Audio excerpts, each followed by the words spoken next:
Good evening friends. सो आज की class थोड़ी छोटी होगी, मतलब बहुत छोटी होगी, because I have to urgently rush for some emergency. तो आज का जो शॉर्टफॉल है कभी 5-6 क्लास बाद कवर कर लेंगे।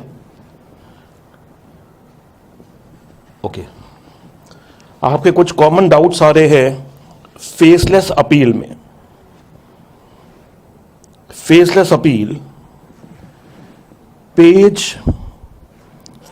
196। मैं सारे डाउट्स एड्रेस करता हूं। सपोज मेरी रिटर्न इनकम थी 50 लाख और ईओ ने 143 में एडिशंस कर दिए 20 लाख के। इनकम असेस कर दी 70 लाख।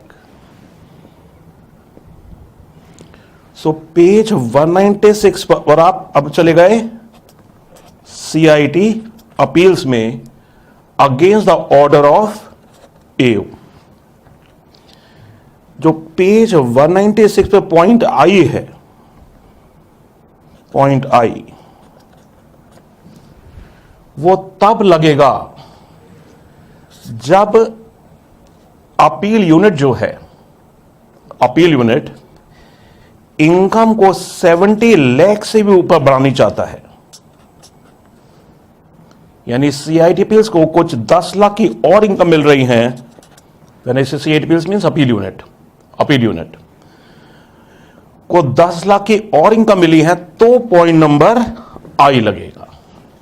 सो पॉइंट आई है कि जहां appeal unit intends to enhance the assessment, enhance the penalty जो एओ ने लगाई थी, या रिफंड रिड्यूस कर रहा है, उस केस में शो कॉज नोटिस दिया जाएगा असेसी को। और ये शो कॉज देंगे किसको? नेशनल फेसलेस अपील सेंटर को, जो फॉरवर्ड करेगा अपलैंड को। और अपलैंड फिर रिप्लाई देगा अपना नेशनल फेसलेस सेंटर को, फेसलेस अपील सेंटर को, और national faceless appeal centre forward करेगा to the appeal unit. Clear है बात? पॉइंट जे कब लेगा? Draft order. Draft order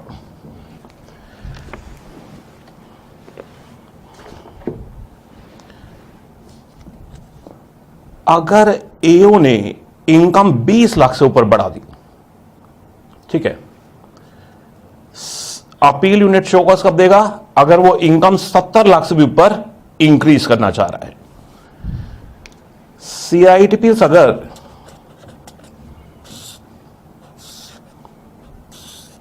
When I say CIT appeals means appeal unit, appeal unit income 70 lakh पर ही रखना चाहता है।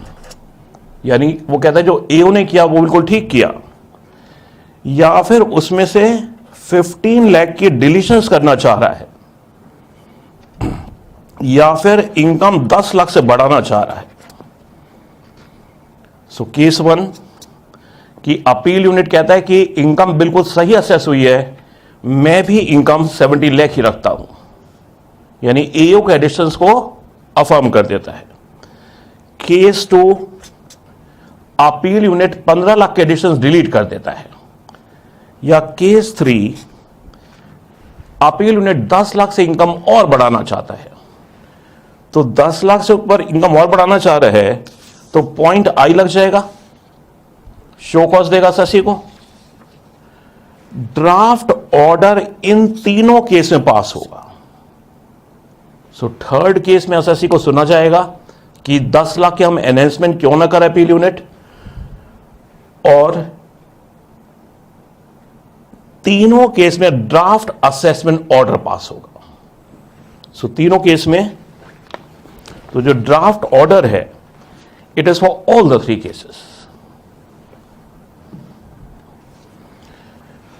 So appeal unit, so ये point JK is not only for point I, it's general, it's general. So draft order इन तीनों cases में पास होगा, जहां appeal unit editions affirm कर रहा है, डिलीट कर रहा है या इंक्रीज कर रहा है। So appeal unit, after considering all the facts collected and any matter arising out of the proceedings in which order appeal against was passed, notwithstanding that such matter was not raised in the appeal, prepare a draft order and send the same along with the details of penalty proceeding to be initiated to National Faceless Appeal Center. So draft order तीनों case में बनाया जाएगा. अब next point में है कि amount of tax, penalty, interest fee disputed in the appeal. देखिए disputed क्या है, यहां पर जो 20 लाख पेडिशंस हुए, इस पर जो टैक्स निकलेगा, इंटरेस्ट निकलेगा, fee if any and penalty, that is a disputed amount. So इन तीनों केसेस, इन दो केसेस में डिस्प्यूटेड अमाउंट क्या हो गया, जो 20 लाख के एडिशन से वो, इसमें टैक्स, इंटरेस्ट, फी, पेनल्टी. और थर्ड केस में डिस्प्यूटेड अमाउंट क्या हो गया, 30 लाख. 20 लाख जो ईयू ने ऐड किए थे, 10 लाख CITPS डिस्प्यूट कर रहा है. So 30 lakh is the disputed. 30 lakh पे जो टैक्स बनेगा, इंटरेस्ट, पेनल्टी वगैरह बनेगी, that is the tax, interest, penalty on the disputed amount. So I clarify, इन तीनों केसेस में ड्राफ्ट ऑर्डर बनाया जाएगा. पॉइंट की बात कर रहा है disputed amount. Disputed amount is, इन दो केस में ईयू ने डिस्प्यूट किया 20 लाख पर, तो जो 20 लाख पर डिमांड निकाली गई है टैक्स, इंटरेस्ट, पेनल्टी, फीस की, that is the disputed amount of tax, interest, penalty. और थर्ड केस में डिस्प्यूटेड अमाउंट क्या है, 20 लाख ईयू डिस्प्यूट कर रहा है, 10 लाख CITPS डिस्प्यूट कर रहा है, 30 लाख पर tax, penalty, interest and fees. अच्छा, अब पॉइंट के ये कह रहा है कि disputed amount of tax, interest, penalty अगर स्पेसिफाइड अमाउंट से एक्सीड करता है तो रिव्यू के लिए भेजा जाएगा. तो इन तीनों केसेस में अगर जो डिस्प्यूटेड टैक्स, इंटरेस्ट, पेनल्टी है स्पेसिफाइड अमाउंट से एक्सीड कर रही है, स्पेसिफाइड अमाउंट क्या होता है ये इन्होंने भी बताया नहीं, इंटरनल है इनका. यानी नेशनल फेसलेस अपील सेंटर ने फिक्स किया है what is the disputed specified amount, but to the best of my knowledge this is 10 lakh. कहीं लिखा नहीं है, but I am given to understand it's 10 lakh. So अगर disputed tax, penalty, interest, fees 10 lakh से ऊपर है इन तीनों केसेस में, तो हमने क्या था, अपील यूनिट ए ने ड्राफ्ट ऑर्डर बनाया था, अब अपील यूनिट बी को भेजा जाएगा रिव्यू के लिए. ठीक है, इन तीनों केसेस में अगर disputed amount of tax, penalty, interest is equal to और less than the specified amount, in my what I said 10 lakh, तो नेशनल फेसलेस अपील सेंटर उसे एक्सेप्ट कर सकता है ड्राफ्ट ऑर्डर को, या फिर रिव्यू के लिए भेज सकता है. अब देखिए क्लियर हो जाएगा. सो पॉइंट जे के जनरल है सभी केसेस के लिए, यानी इन तीनों केसेस में पॉइंट JNK लगेगी. This was the confusion. On the receipt of the draft order, the national faceless appeal centre, where the aggregate amount of tax, penalty, interest fee disputed in the appeal is more than the specified amount. अगर 10 लाख से ऊपर है, जो मैंने कहा कि मेरे हिसाब से नोटिफाइड अमाउंट 10 लाख है, स्पेसिफाइड अमाउंट अभी तक नोटिफाई नहीं किया है, इंटरनल इनकी फिगर है, या फिर इक्वल टू या less than the specified amount है. तो अगर ज्यादा है फिर तो रिव्यू के लिए भेजेंगे दूसरे यूनिट बी को, और दूसरा यूनिट बी अगर कहता है जी बिल्कुल ठीक ऑर्डर पास हुआ है, ड्राफ्ट ऑर्डर ठीक है, फिर तो नेशनल फेसलेस अपील सेंटर अपना फाइनल ऑर्डर पास कर देगी. और अगर अपील यूनिट बी कहता है जी मैं अपील यूनिट ए के ऑर्डर से सहमत नहीं हूं, एग्री नहीं करता, फिर असाइन करेगा नेशनल फेसलेस अपील सेंटर इस अपील को to another appeal unit see in another regional faceless appeal centre. ठीक है, और अगर disputed amount is equal to less than the specific amount, वो कह सकते हैं ऑर्डर पास कर रहे हैं हम, बिल्कुल ठीक है ये, या फिर रिव्यू के लिए भी भेज सकते हैं। Next page, the page 198, the third appeal unit after considering such suggestions for variations prepare a revised draft order as per the process given in clause I and clause J and send it to National Faceless Appeal Center। और अगर third appeal unit सी भी कहता है कि income 70 lakh से ऊपर है, फिर से शो कॉज देंगे एसएससी को, उसका रिप्लाई सुनेंगे और ड्राफ्ट ऑर्डर पास कर दिया जाएगा। बाकी दो केसेस में क्या नाम, रिव्यू यूनिट सी अपना ड्राफ्ट ऑर्डर बना देगा without giving further show cause to the SSC. अब ड्राफ्ट ऑर्डर बना दिया, अब national faceless appeal centre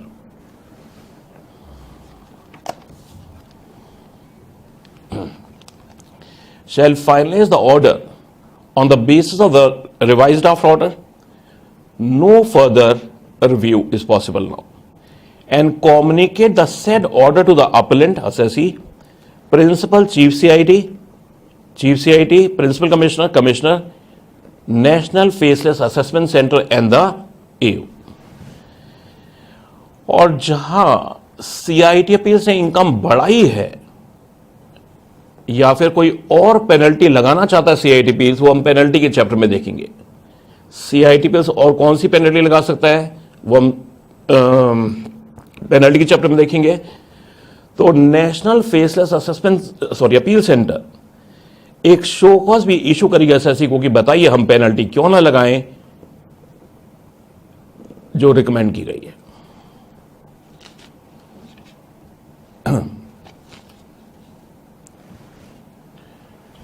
The Principal Chief Commissioner, Principal Director General in charge of any national faceless appeal center may at any stage of the appellate proceeding transfer the appeal by an order with prior approval of the board to such commission appeals as specified in the order। अगर इनको लगता है कि appeal faceless नहीं सुनी जा सकती तो प्रिंसिपल चीफ कमिश्नर या प्रिंसिपल डायरेक्टर जनरल जो इंचार्ज है उस नेशनल फेसलेस अपील सेंटर का सीबीडीटी का अप्रूवल लेकर फिजिकली अपील सुनने भेज देगा किसी सीआईटी अपील्स को। एक डेवलपमेंट और ये भी कराता हूं आपको, penalty proceedings. Appeal unit for non compliance of any notice direction, ये सारी पेनल्टी हम करेंगे पेनल्टी के चैप्टर में। अगर आप नोटिस से कंप्लाई नहीं करते जो सीआईटीपीएस ने दिया, अपील यूनिट ने दिया, तो पेनल्टी लगाई जाती है। Appeal unit for non compliance of any notice direction और order on part of the appellant और any other person like creditor shall send recommendation for initiation of penalty proceedings to National Faceless Appeal Center। तो ये ज्यादा आपको समझ में आएगा जब हम पेनल्टी करेंगे। National Faceless Appeal Center upon receipt of the recommendation shall serve a show cause notice on the assessee or any other person like creditor as to why the penalty should not be imposed upon him for violation of the relevant provision of the act. Appellant or other person will file response to the show cause notice, and National Faceless Assessment Center to assign the response along with the recommendations of initiation of penalty to any of the appeal unit in any of the regional faceless appeal center through automated allocation system। Appeal unit to consider all matter on record and prepare a draft order। So आप appeal unit penalty का order बना देगा draft order, या फिर उसे अगर लगता है कि पेनल्टी नहीं लगनी चाहिए drop the penalty proceedings reasons देगा कि हम ऐसा क्यों कर रहे हैं, और ये ड्राफ्ट ऑर्डर भेज देंगे नेशनल फेसेस अपील सेंटर को, और national faceless appeal centre final order pass कर देगा पेनल्टी का, रेक्टिफिकेशन प्रोसीडिंग्स। तो अगर जो नेशनल फेसलेस अपील सेंटर ने ऑर्डर पास किया उसमें कोई मिस्टेक अपरेंट फ्रॉम रिकॉर्ड है, उसे भी फेसलेस तरीके से ठीक किया जाए। Page 199, rectification proceedings. The national faceless appeal centre may amend any order passed by it by an order in writing to rectify any mistake which is apparent from record in the order under section 250 passed by National Faceless Appeal Center। यहां application कौन दे सकता है? Assessee भी दे सकता है, एओ भी दे सकता है, यानी नेशनल फेसलेस असेसमेंट सेंटर भी दे सकता है, और अपील यूनिट खुद भी कह सकता है मिस्टेक है हमारी इनके ऑर्डर में। Application for rectification mistake may be filed with the national faceless appeal centre by assessee appellant या अपील यूनिट जिसने प्रिपेयर किया था, रिव्यू किया था, रिवाइज किया था ड्राफ्ट ऑर्डर, या फिर एओ या नेशनल फेसलेस असेसमेंट सेंटर। जहां असेसी एप्लीकेशन दे रहा है तो अपॉर्चुनिटी बिंग हर्ट देंगे किसको?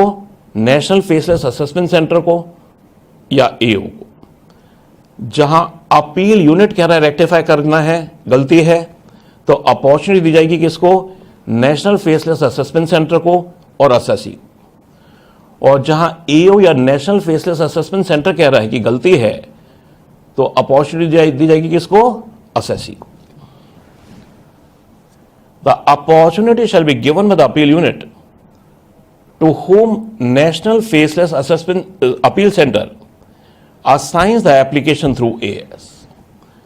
तो अब ये रेक्टिफिकेशन एप्लीकेशन असाइन कर देगा national faceless appeal centre to any of the appeal unit in any of the regional faceless assessment centre through automated allocation system.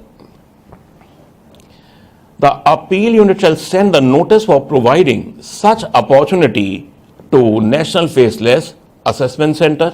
ये जो ऊपर अपॉर्चुनिटी की बात की गई है, national faceless assessment centre to send notice to NFAC, AU, appellant, जो हमने ऊपर किया। अब रिप्लाई आएगा, रिप्लाई किसको दे जाएगा?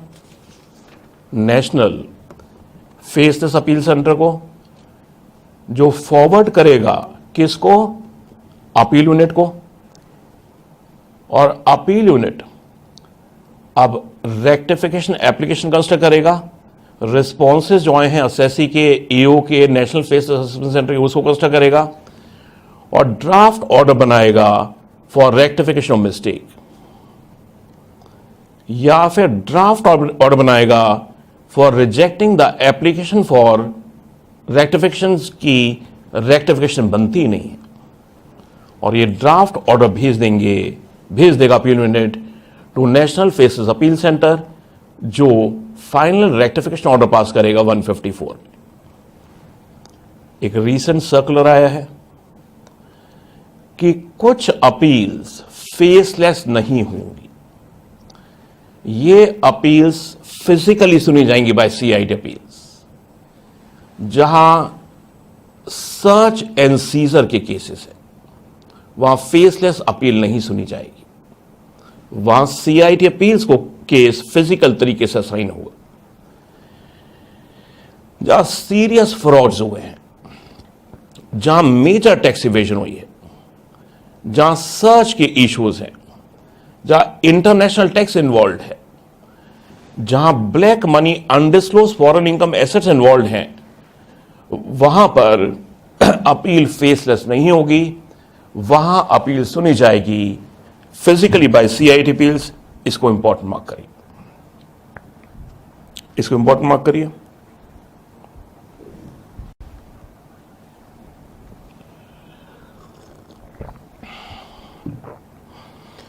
after implementation of faceless appeal scheme, income tax appeal shall be finalized in faceless manner with the exceptions of appeals relating to serious frauds, major tax evasion, sensitive and such matters, international tax and black money, undisclosed foreign income and assets and imposition of tax, जो हम paper 6C में पढ़ेंगे. So black money act, search and seizure, international taxation, major tax evasion और serious frauds की appeals physically सुनी जाएंगी CITPs के द्वारा, और ये बोर्ड नोटिफाई करेगा कि कौन कौन से मैटर्स सीरियस फ्रॉड्स हैं, कौन कौन से मैटर्स में मेजर टैक्स इवेजन हुई है, कौन से सेंसिटिव मैटर्स हैं, ये बोर्ड नोटिफाई करेगा.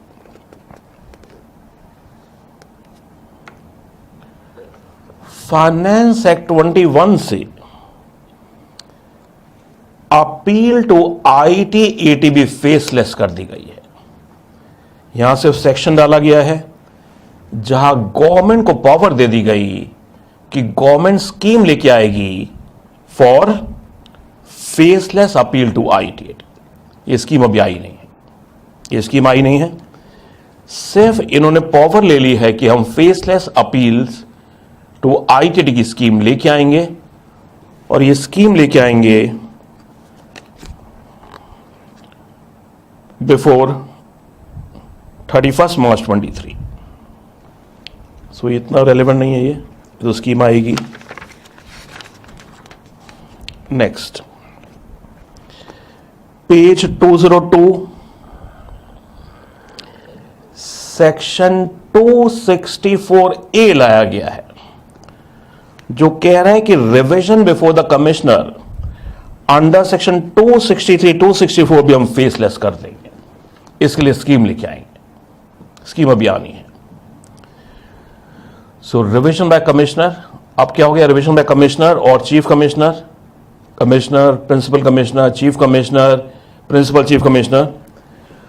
तो अब 263 264 भी फेसलेस किया जाएगा, इसकी स्कीम लेके आएंगे. इन्होंने पावर ले ली by adding a section in the income tax act. जरूरत नहीं करने की सब. इसी तरह से एक और सेक्शन लाया गया, एक होता है ना अपील इफेक्ट, कि जब CITPs ऑर्डर पास करता है, ITT ऑर्डर पास करता है, हाई कोर्ट ऑर्डर पास करता है, सुप्रीम कोर्ट ऑर्डर पास करता है, तो AO उस ऑर्डर को अपने ऑर्डर को, तो अगर CITPs, ITT, high court, supreme court order pass करते हैं, तो AO क्या करता है, अपना ऑर्डर मॉडिफाई करता है as per the orders of CITPs, ITAT, high court, supreme court. तो ये अपील इफेक्ट भी अब फेसलेस तरीके से दिया जाएगा. सो यहां लिया है ये कि जो हम अपील इफेक्ट देंगे, इसकी भी स्कीम लेके आ रहे हैं फेसलेस की. तो ये सेक्शन छोड़ सकते हैं. सिंपली इन्होंने पावर ली है कि 264, 263, 264 और अपील इफेक्ट भी हम फेसलेस कर देंगे.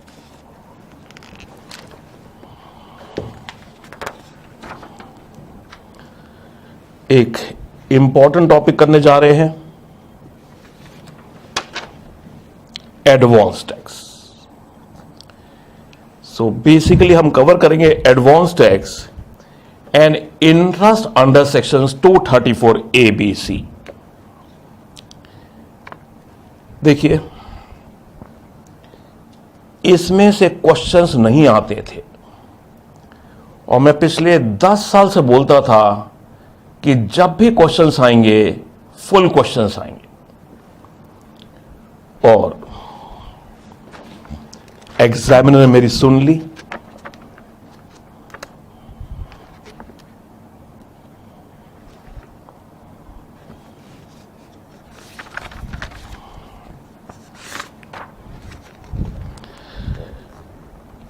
नवंबर 19 में पेज 250 पर इन्होंने पूरा क्वेश्चन दे दिया 14 मार्क्स का ऑन 234ABC.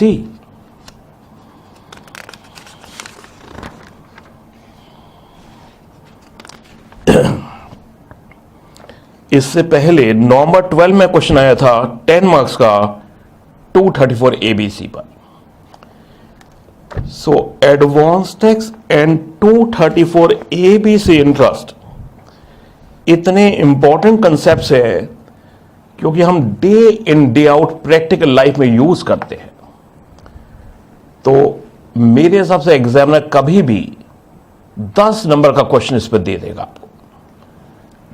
आपने अपने ऑफिसेस में देखा होगा कि सीएस 234 ABC का इंटरेस्ट निकालने के लिए बार बार रेडी रेकनर्स को रेफर करते हैं। आप मेरी क्लासेस आज तो छोटी क्लास है, अगली 2 क्लासेस प्रॉपरली कर लीजिए। आपको जिंदगी में कभी रेडी रेकनर देखने की जरूरत नहीं पड़ेगी। आप 234 ABC इंटरेस्ट खुद निकाल लेंगे। स्टार्ट करते हैं। Page 205 advance tax. So previous year 31 March 22 assessment हो गया 22-23। इसका एडवांस टैक्स आपको कब पे करना होता है? इन प्रीवियस ईयर 31 मार्च 22 ही पे करना होता है। सो प्रीवियस ईयर 22 यानी असेसमेंट ईयर 22-23 का एडवांस टैक्स आपको प्रीवियस ईयर 22 में ही जमा करना होता है। अभी आप देखेंगे लिखा मिलेगा आपको कि 1/4/2021 से लेकर 31 मार्च 22 तक जो भी आप टैक्स पे करेंगे असेसमेंट ईयर 22-23 का, उसे हम एडवांस टैक्स मानेंगे। तो जो प्रीवियस ईयर में आप टैक्स पे करेंगे, previous year starting from 1/4/21 ending on 31 March 22, जो भी आप टैक्स पे करेंगे असेसमेंट ईयर 22-23 का, उसे हम कहेंगे, उसे क्या बोला जाएगा? It's advance tax. और जो आप पे करेंगे after 31 March 22 for assessment year 22-23, वो होगा self assessment tax.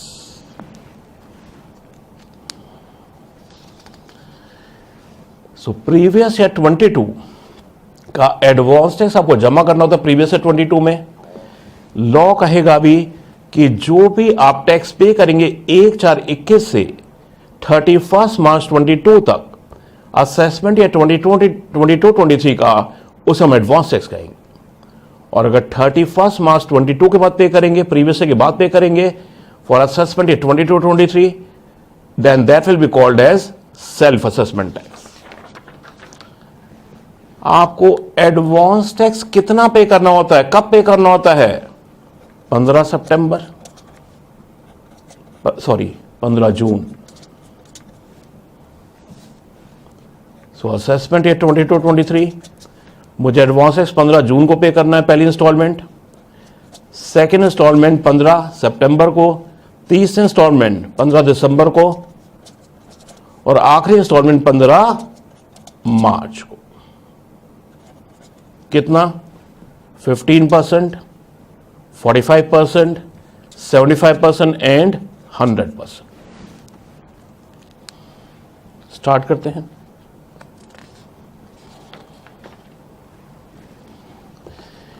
Advance tax in respect, page 205, advance tax in respect of an assessment year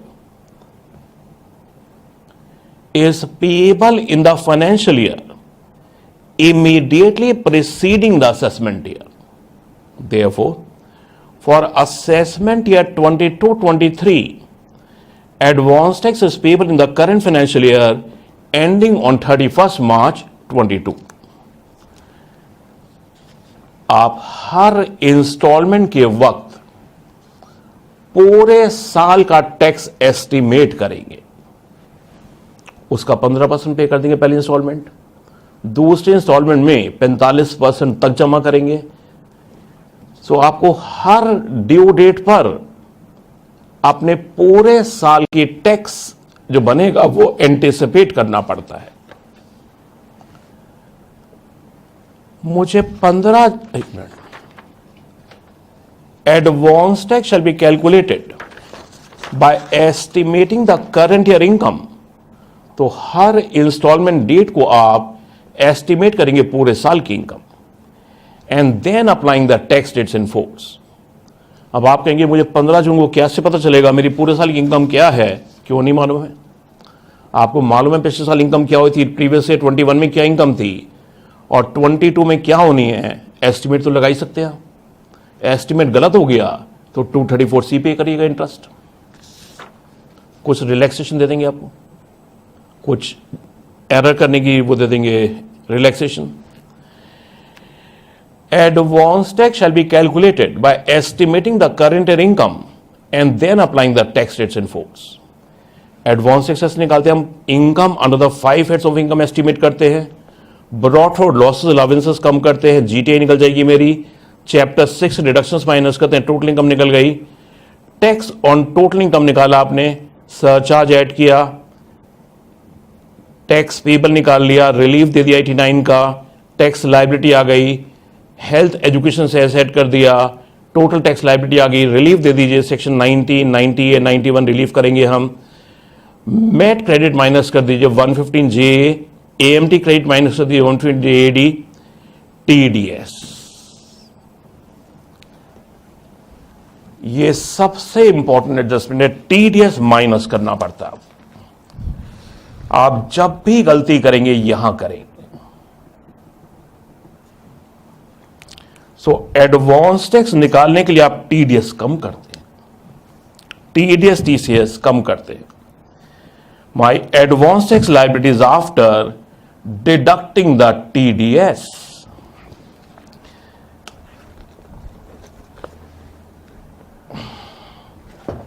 ये कह रहे हैं कि मुझे 15 जून 21 को पूरे साल की इनकम एंटिसिपेट करनी पड़ती है। जो मुझे लॉटरी इनकम निकलेगी 31 मार्च 22 को, क्या मुझे वो भी एंटिसिपेट करनी पड़ेगी? Answer is yes at the moment, but law relaxation दे देगा, लॉ रिलैक्सेशन दे देगा। बट अभी तो लॉ कह रहा है आपको पूरे साल की इनकम एस्टिमेट करनी पड़ेगी। यानी अभी तो लॉ ये कह रहे हैं कि जो कैप गेन्स होंगे आपको मार्च 22 में, कैप गेन्स अनसर्टेन होता है, शेयर मार्केट बढ़ गई, लॉ कहता नहीं जी आपको एंटिसिपेट करने पड़ेंगे। कोई बात नहीं, आगे जाके नेक्स्ट लेक्चर में देखेंगे लॉ रिलैक्सेशन देगा।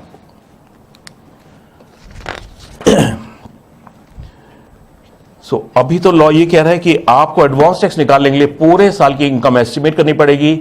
लॉ अभी ये कह रहा है कि आपको जो मार्च में लॉटरी निकलेगी वो भी एंटिसिपेट करनी पड़ेगी, मार्च में जो कैप गेन्स होंगे वो भी एंटिसिपेट करने पड़ेंगे। हम नेक्स्ट लेक्चर में पढ़ेंगे लॉ रिलैक्सेशन कर देगा इंटरेस्ट की। करेंगे प्लीज। सबसे इंपॉर्टेंट एडजस्टमेंट है TDS माइनस करते हैं। एडवांस टैक्स से निकाला जाता है बाय डिडक्टिंग TDS। मेरे केस में क्या हुआ लास्ट ईयर, मेरा एडवांस टैक्स रफली 22 लाख शॉर्ट पड़ गया था। किसी गलती वजह से मैं पे नहीं कर पाया था। एक क्लाइंट से 25 लाख की फीस आनी थी। मैंने उस क्लाइंट से कहा मेरा 25 लाख का TDS काट ले। पॉसिबल है? यस। कम TDS काटने पर पेनल्टी लगती है आपको, ज्यादा TDS कटवा दिया कोई दिक्कत नहीं है। तो मैंने क्लाइंट से कहा पूरा 25 लाख मेरा TDS काट ले। और फिर क्या हुआ, जो मेरा एडवांस टैक्स लायबिलिटी थी उसमें से उसको निकालने के लिए 25 लाख कम किया गया, शॉर्टफॉल खत्म हो गई मेरी। सो ये सबसे इंपॉर्टेंट एडजस्टमेंट है कि TDS TCS माइनस करते हैं तो निकलता है मेरा एडवांस टैक्स।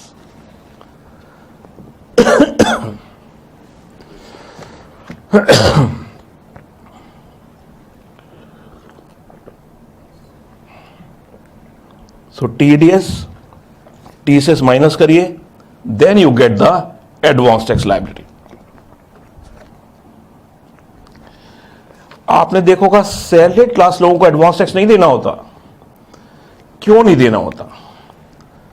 क्योंकि सैलरीड क्लास की अगर इनकम आ रही है लेट्स से एक्स अमाउंट जिस पर टैक्स बन रहा है 50 लाख, उस पर पूरा टीडीएस कट जाता है 50 लाख पर, 50 लाख का टीडीएस कट गया, and therefore no advance tax liability. So TDS minus करने के बाद निकलता है आपका एडवांस टैक्स लायबिलिटी।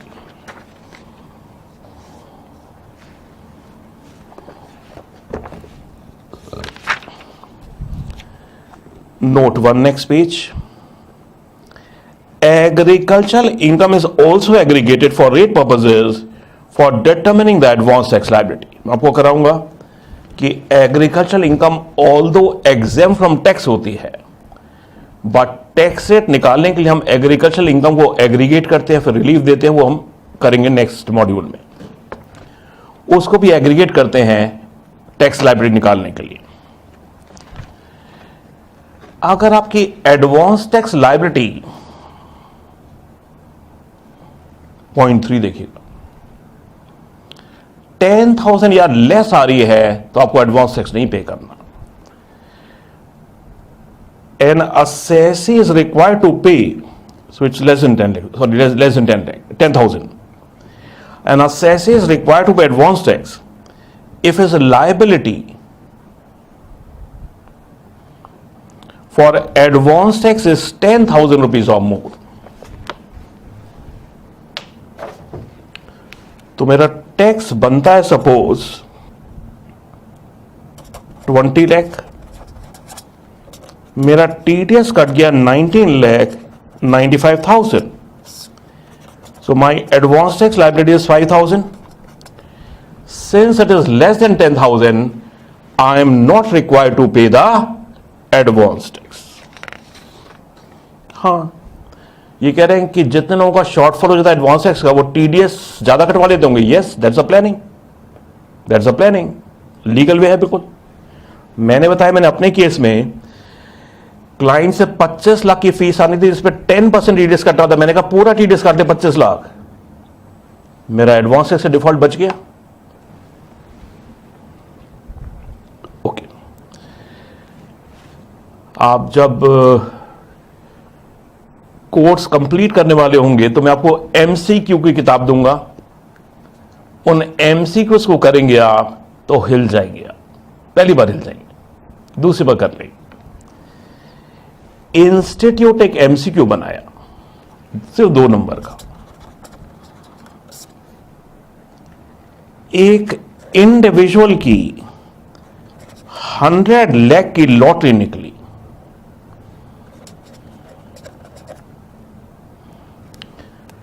उसकी कोई और इनकम नहीं है, उसकी कोई और इनकम नहीं है, और आपसे पूछा गया कि क्या टीडीएस, अच्छा इस पर टीडीएस 30% डिडक्ट हो गया।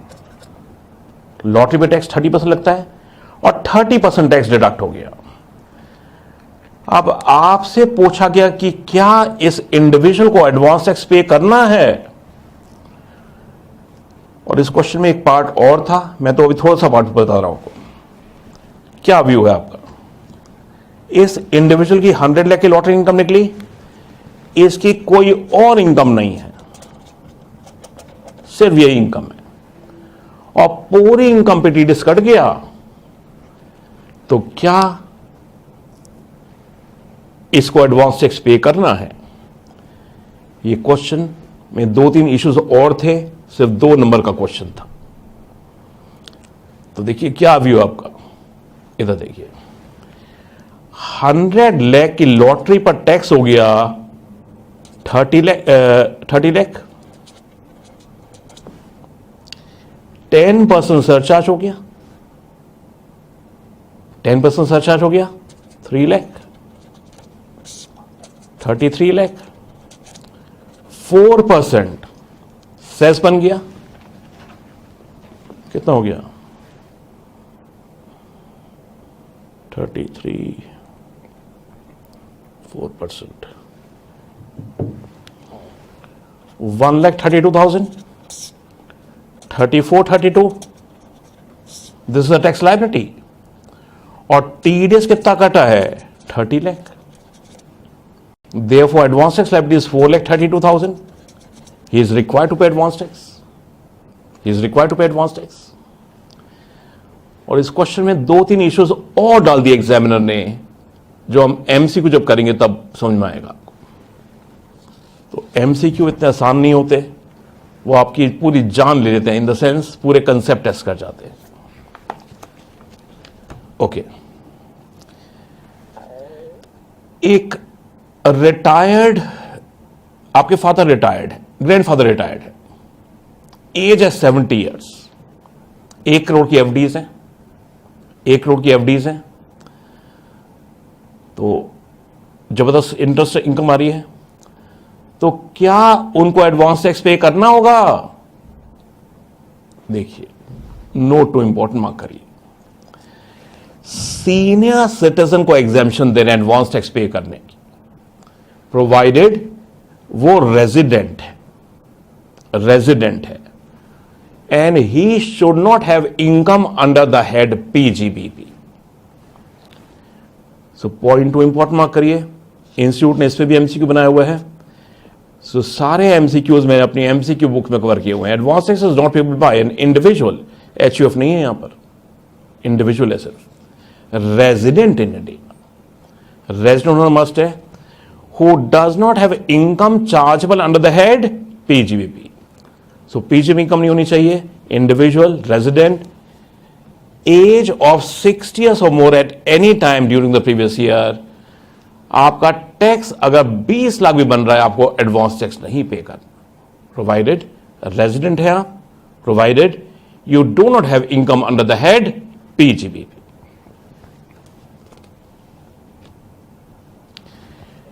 Advance tax is payable in the following installments.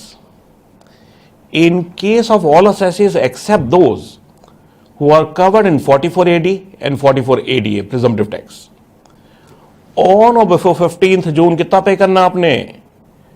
Not less than 15% of advance tax liability.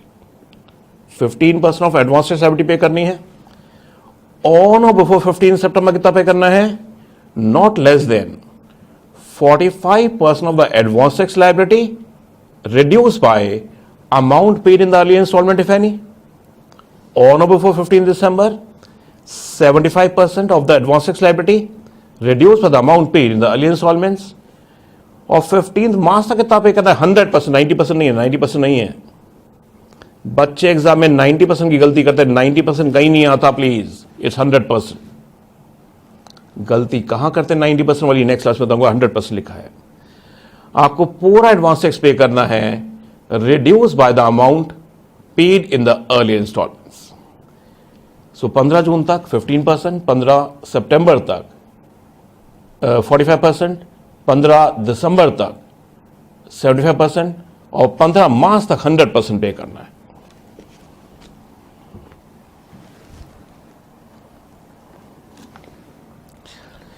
In case of eligible assessee,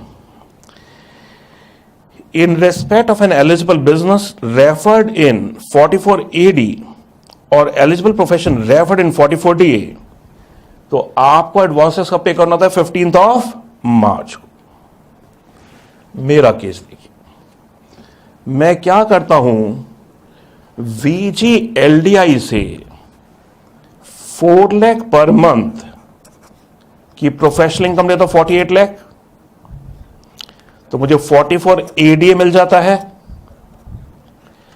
मेरी रेंटल इनकम आ रही है 50 लाख, तो क्या मुझे एडवांस टैक्स पे करना पड़ेगा इस रेंटल इनकम पर? आंसर इज नो, बिकॉज जो असेसेस 44 AD में कवर्ड है, 44 ADA में कवर्ड हैं, उनके लिए इंस्टॉलमेंट ऑफ मतलब एडवांस टैक्स मुझे पे तो करना है, बट 15 मार्च को पे करना है।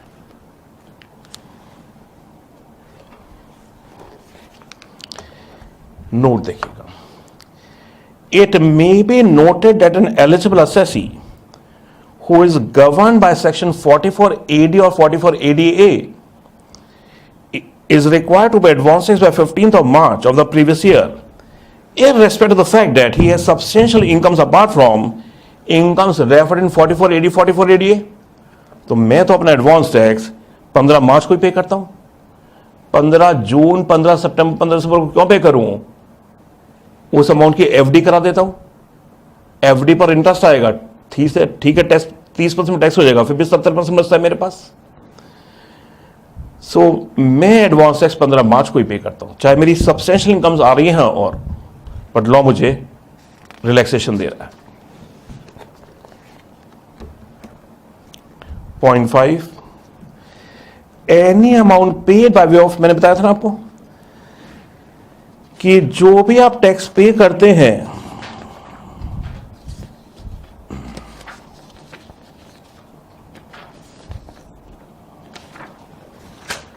फर्स्ट अप्रैल 21 से लेकर 31 March 22 for this year is called as advance tax. ये देखिए यहां लिखा हुआ है, any amount paid by way of advance tax on or before 31st March shall be treated as advance tax paid during the financial year for all purposes of that. इसके आगे लिखिए, that is section 234B, next class में कराऊंगा 234B। अभी रट लीजिए, law कह रहा है जो भी 1 अप्रैल से लेकर 31 मार्च तक टैक्स पे करेंगे आप फॉर द असेसमेंट ईयर, उसे हम एडवांस टैक्स ही कहेंगे। यानी अगर 16 मार्च 2022 को भी आपने टैक्स पे किया for assessment year 22-23, it will be called as advance tax.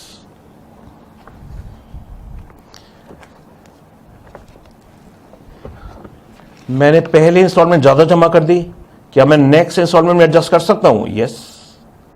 मैंने पहले इंस्टॉलमेंट कम पे की, क्या नेक्स्ट इंस्टॉलमेंट में जमा कर सकता हूं ज्यादा? यस। इंटरेस्ट देखने लग जाएगा आपको। An assessee who pays any installment or installments of advance tax may increase or reduce the amount of advance tax payable in the remaining installments to accord with his estimate of current year income and tax thereon. अब आ जाइए आप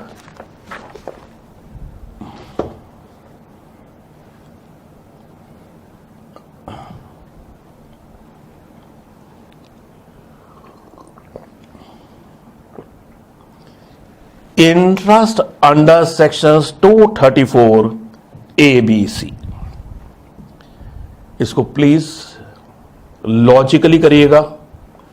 I can guarantee कभी भी फिर से 14 marks question set कर देगा examiner. 234 ABC, किसी भी इंटरेस्ट को निकालने के लिए आपको क्या चीजें चाहिए होती हैं? रेट ऑफ इंटरेस्ट, पीरियड, किस पीरियड का इंटरेस्ट लगेगा, अमाउंट, किस अमाउंट पे इंटरेस्ट लगाया जाएगा। हम करने जा रहे हैं 234A। ये तो देखिए प्लीज। अच्छा, अभी अपना माइंड सेट करिए कि दैट यू आर, अच्छा एक मिनट प्लीज, एक मिनट। मैंने क्या किया है, मैंने अब जो डिस्कशन करूंगा प्रीवियस ईयर 31 मार्च 21 लेके करूंगा, क्योंकि हम आज लेक्चर रिकॉर्ड कर रहे हैं, आज हम सितंबर 21 में बैठे हैं। अगर मैं प्रीवियस या 22 लेता हूं तो हमारी डेट्स एग्जाम्पल में 2024 तक चली जाती है, स्टूडेंट्स को बड़ा अनरियलिस्टिक लगता है। सो मैंने 234 ABC के लिए इस मॉड्यूल में प्रीवियस या 21 लिया है ताकि आपको रियलिस्टिक डेट्स लगे। क्योंकि अगर मैं प्रीवियस या 22 लेता ना, फिर क्या होता, असेसमेंट ईयर 22-23, असेसमेंट में कहूंगा कि होती है आपकी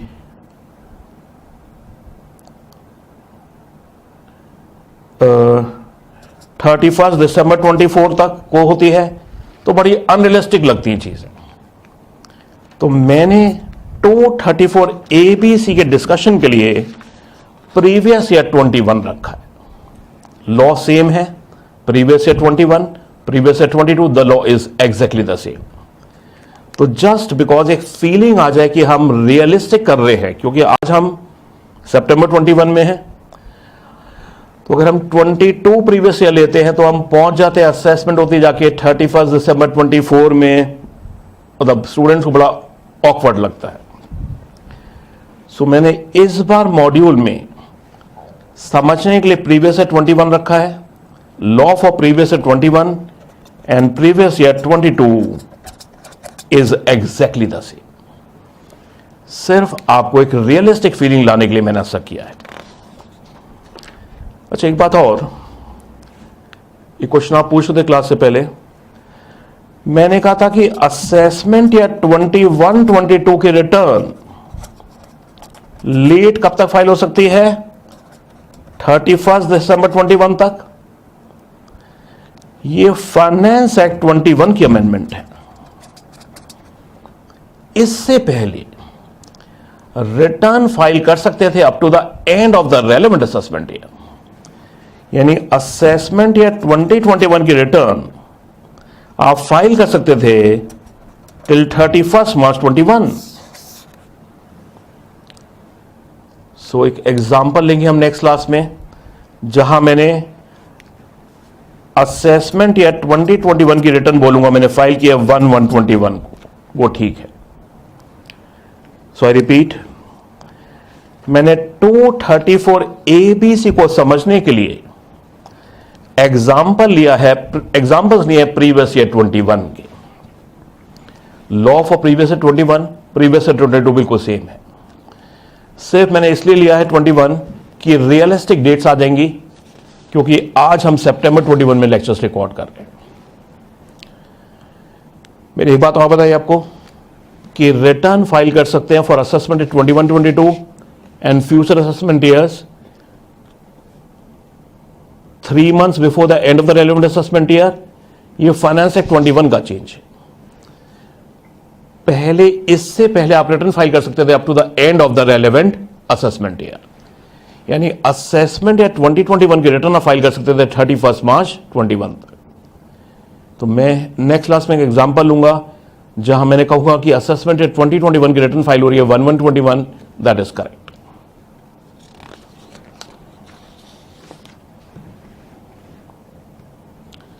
ओके, 234A का इंटरेस्ट निकाल रहे हैं, समझ रहे हैं। एज्यूम कर लीजिए आप AO है। अच्छा, ये जो सेक्शंस है 234ABC, एक CBDT के चेयरमैन हुआ करते थे N रंगाचारी।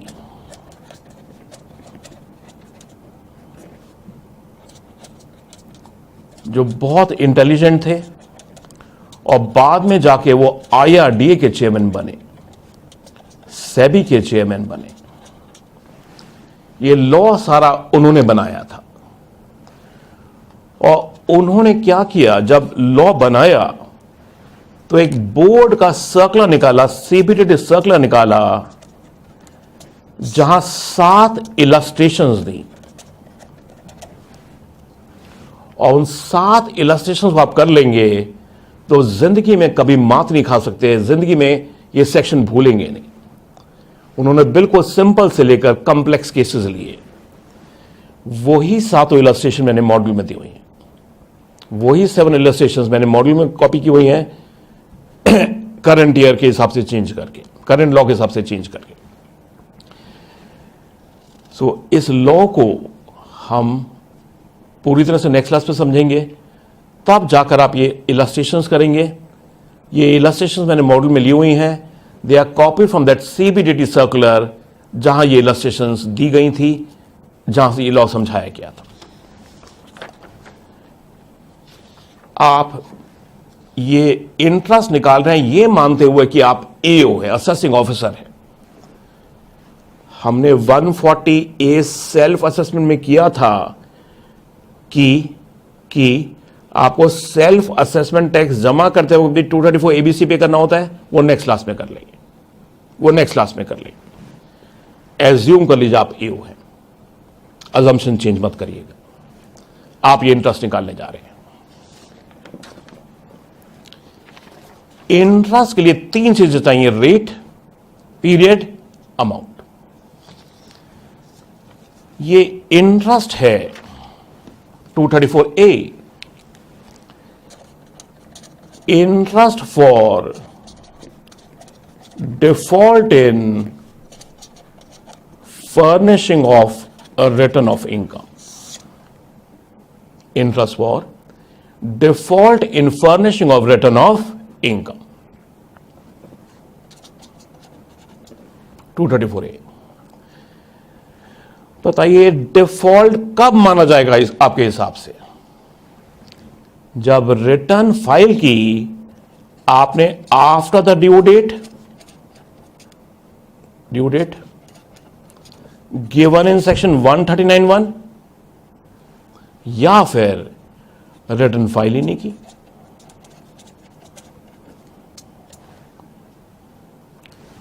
तो ये सेक्शन अट्रैक्ट होगा अगर आप रिटर्न फाइल करते हैं after the due date given in section 139(1), या फिर रिटर्न फाइल ही नहीं करते।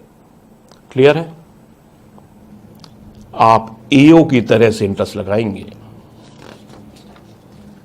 रेट ऑफ इंटरेस्ट फिक्स्ड है 1% पर मंथ,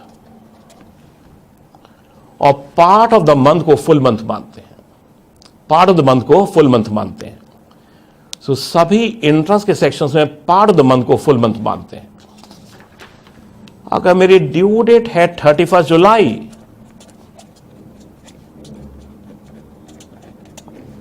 और मैं रिटर्न फाइल करता हूं 1 नवंबर 21 को, अभी देखते हैं सर, अभी देखते हैं।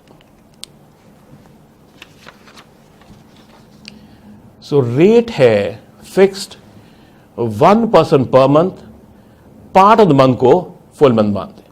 पीरियड बताइए, पीरियड कब से शुरू होगा आपके हिसाब से? जो ड्यू डेट थी उससे अगले दिन से पीरियड स्टार्ट होगा। जैसे कि 31 जुलाई ड्यू डेट है मेरी, मैंने 31 जुलाई को, कोविड अमेंडमेंट्स हम नहीं कर रहे। COVID extensions, COVID amendments are not applicable for your exam. This is clarified by the board of studies, the ICI।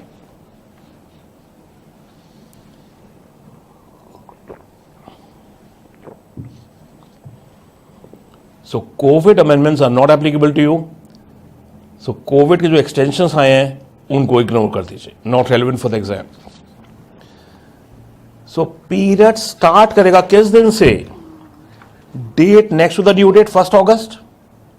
1 August. तो period starts from date next to due date, और period and कब करेगा? जिस दिन आप return file करेंगे, जिस दिन आप रिटर्न फाइल करेंगे। So period starts from the date next following the due date, next to the due date, and ends on date of filing of ROI। मेरे इस वाले केस में इंटरेस्ट स्टार्ट होगा 1 अगस्त से, कब तक? 1 नवंबर 21। कितने महीने हो गए? अगस्त, सितंबर, अक्टूबर, नवंबर। एक दिन को भी पूरा महीने मानेंगे, 4 महीने का डिफॉल्ट हो गया ये, 4 months। So the period starts from the date next to the due date and ends on the date of filing of ROI। जिस दिन आप रिटर्न फाइल करेंगे उस दिन को भी डिफॉल्ट डे मानते हैं। सो उस दिन तक इंटरेस्ट लगेगा। मेरे एग्जांपल में जो मैंने दिया अभी, रिटर्न फाइल हुई 1/11 को, तो अगस्त, सितंबर, अक्टूबर, नवंबर को पूरा महीना मानेंगे default month. Ends on date of filing of ROI। और अगर आपने ROI फाइल ही नहीं की, then end of the assessment year, 3 months prior to the end of the assessment year, return file ही नहीं किया आपने, डिफॉल्ट एंड थोड़ी हुआ। डिफॉल्ट ये इंटरेस्ट लगा रहे हैं आप एज एओ बन के इंटरेस्ट निकाल रहे हैं। एओ के हिसाब से डिफॉल्ट उस दिन एंड होगा जिस दिन वो बेस्ट जजमेंट असेसमेंट कंप्लीट करेगा. So period starts from the date next to the due date and ends on जहां रिटर्न फाइल किया आपने, the date of filing of return, और जहां रिटर्न नहीं फाइल की, the date of completion of best judgement assessment. जिस दिन AO best judgement assessment complete करेगा उस दिन वो मानेगा आपका डिफॉल्ट कंप्लीट हो गया. अमाउंट लॉ कहेगा जो 143(1) में निकाला गया या फिर 143(3) में निकाला गया, 144 में निकाला गया, 147 में निकाला गया, हर जगह लॉ में 153 भी लिखा हुआ है. फाइनेंस एक्ट 21 से 153 इररिलेवेंट हो गया है. कुछ पुरानी असेसमेंट्स के लिए रेलेवेंट है बट आप लोग छोड़ दीजिए. तो इस पूरे चार्ट में से 153 काट दीजिएगा. मैंने काटा नहीं है क्योंकि अगर बेरेट पढ़ते हैं आप लोग वहां 153 लिखा हुआ है, बट पूरे चार्ट में से 153 काट दीजिए. सो अमाउंट जो टैक्स कंप्यूटर ने निकाला सॉफ्टवेयर ने 143(1) में, या फिर जो ईओ निकालता है 143(3) में, 144 में, 147 में, इसमें से लेस कर दीजिए क्या जो टैक्सेस गवर्नमेंट के पास आ गए. जो रिलीफ है आपके सेक्शन 89 में 90, 91 वो कम कर दीजिए, एडवांस टैक्स कम कर दीजिए, टीडीएस टीसीएस कम कर दीजिए, और MAT credit AMT credit minus कर दीजिए. बैलेंस पर आपका 234 इंटरेस्ट लगाया जाए. आज ही मॉड्यूल में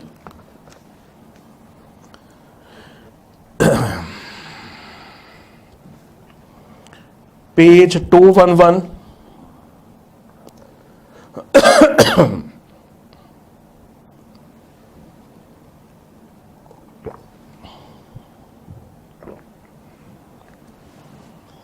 234A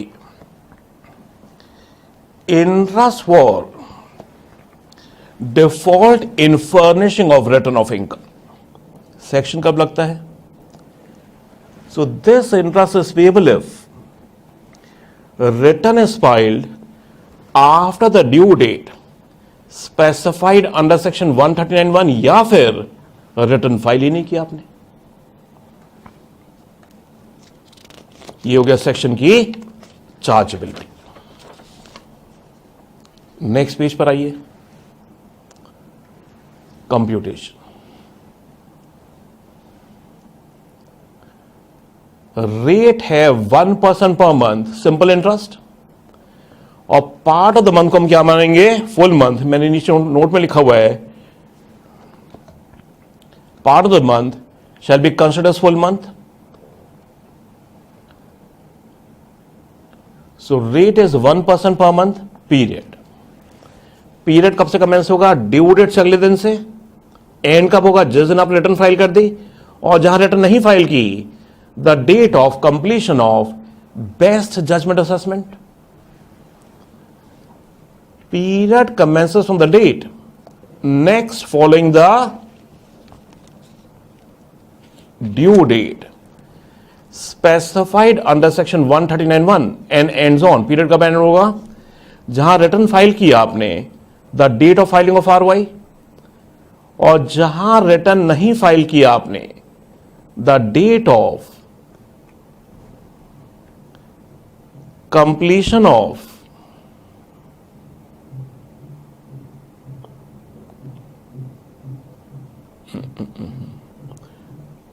the date of completion of assessment under section 144, 147.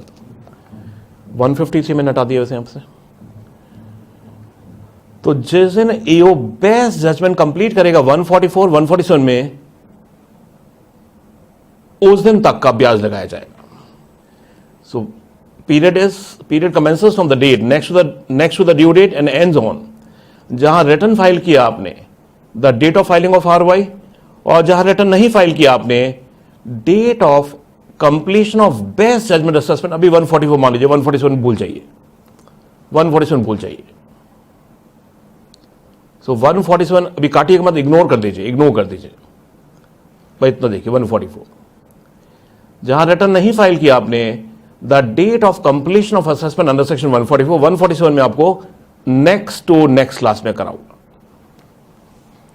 Part of the month will be considered full month. Tax amount, tax determined under section 143(1) और on assessment under section 143(3), 144, 147. In fact क्या हुआ था,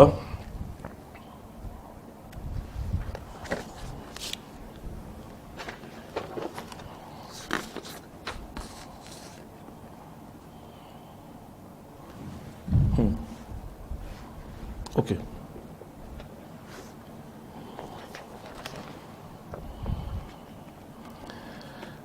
okay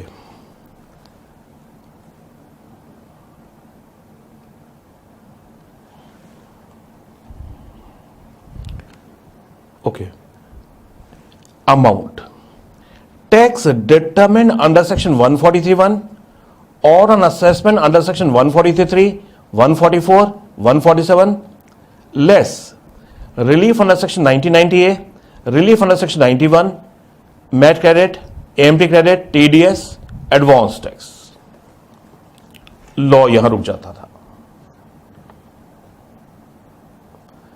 अगर bare act देखेंगे, bare act में self assessment tax कम करने के लिए नहीं बोला हुआ. बेयर एक्ट कहता है कि सिर्फ एडवांस टैक्स तक कम करिए. बताइए टीडीएस, टीसीएस, एडवांस टैक्स क्यों कम करा रहे हैं? क्योंकि ये पैसा सरकार को प्रीवियस में मिल गया है.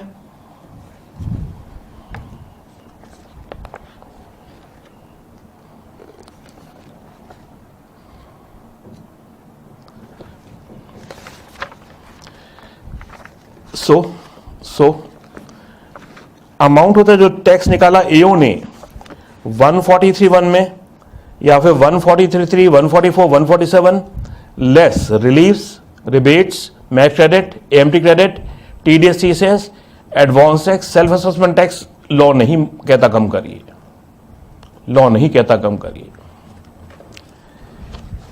एक सुप्रीम कोर्ट जजमेंट आया, पेज 230 पर देखिए, पेज 230.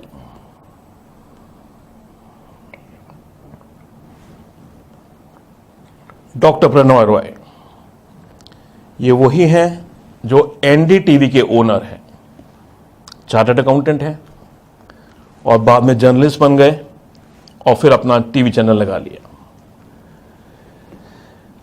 डॉक्टर प्रणॉय रॉय के केस में क्या हुआ कि ड्यू डेट तक रिटर्न नहीं फाइल कर पाए, ड्यू डेट तक रिटर्न फाइल नहीं कर पाए.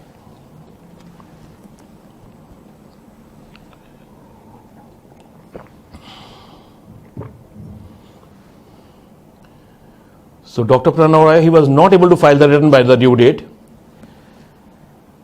बट इन्होंने क्या किया, ड्यू डेट से पहले ही अपना सारा टैक्स जमा कर दिया और रिटर्न फाइल की ड्यू डेट के बाद.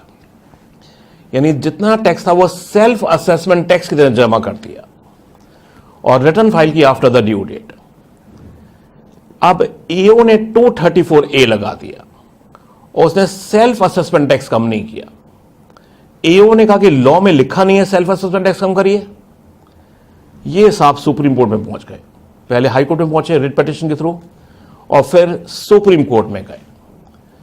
High court as well as Supreme Court ने कहा कि लॉ में नहीं भी लिखा तो एक हार्मोनियस इंटरप्रिटेशन ऑफ लॉ लीजिए. अगर सरकार को जो पैसा मिल गया ड्यू डेट तक उसे लेस करना चाहिए for computing the interest under 234A. So high court as well as Supreme Court said कि लॉ में नहीं भी लिखा हुआ तो करेक्ट इंटरप्रिटेशन यह है कि जो सेल्फ असेसमेंट टैक्स असेसी ने पे कर दिया है ऑन और before the due date of filing of return, that should be reduced while computing the interest under 234A. The petitioner had earned substantial cap gains for assessment in 1920 for which return was due to be filed on 30th September 19. तो उस समय due date 30 सितंबर हुआ करती थी. However, taxes were paid on 25/8/19, यानी due date से पहले taxes जमा कर दिए before the due date of filing of return, but the return was filed on 31/12/19 after delay of 4 months. Though under the provisions of the return income was accepted on 31/12/20, yet interest has been charged under the provisions of 234A by the AO on the ground that tax paid on 25/8/19 could not be deducted from the tax due on assessment. AO कहता है जी law में लिखा नहीं है इसलिए मैं कम नहीं करूंगा 234A का इंटरेस्ट निकालने के लिए. The Supreme Court took the view that interest under section 234A is compensatory in nature. If the assessee deposits the entire tax on or before the due date of filing of return and files the return late, then there is no loss of interest to the government. The Supreme Court held that if the self-assessment tax is paid on or before the due date of filing of return, then the same shall also be deducted while computing the interest under section 234A. Although section 234A does not provide for such reduction, but on the basis of harmonious interpretation of law, it should be deducted as per Delhi high court की जगह supreme court कर दीजिए. Supreme court कर दीजिए. पहले Delhi high court ने affirm किया था, फिर सुप्रीम कोर्ट ने अफर्म कर दिया. The supreme court held in the present case, since entire tax was paid before the due date of filing of return of income, and although the return was filed late, interest under 234A will not be levied. The Supreme Court accordingly deleted the interest under 234A levied by the AO. The case has, ये मतलब ये बात CBDT ने भी affirm कर दी है. तो अब लॉ क्या बन रहा है देखिए.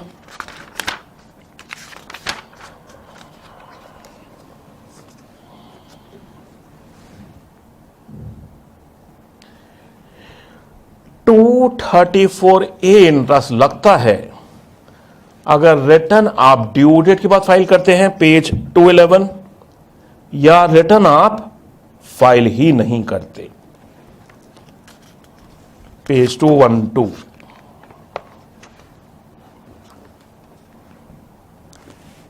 इंटरेस्ट लगेगा 1% पर month, part of the month is full month.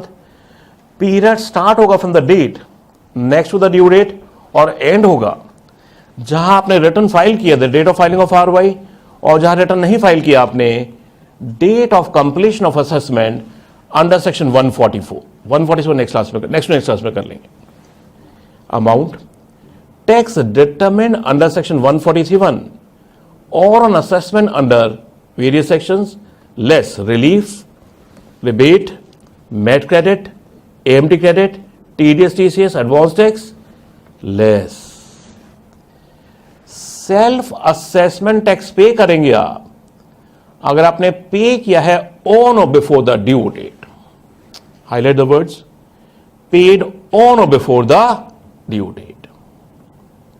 Note, self assessment tax paid under section 140A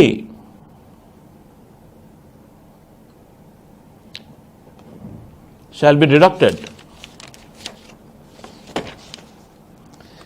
if it is paid on or before the due date in view of the Supreme Court decision in Dr. Pranay Roy. और ये supreme court decision को CBDT ने भी affirm कर दिया है. तो friends, I told you आज की क्लास शॉर्ट होगी because I have to rush for some emergency.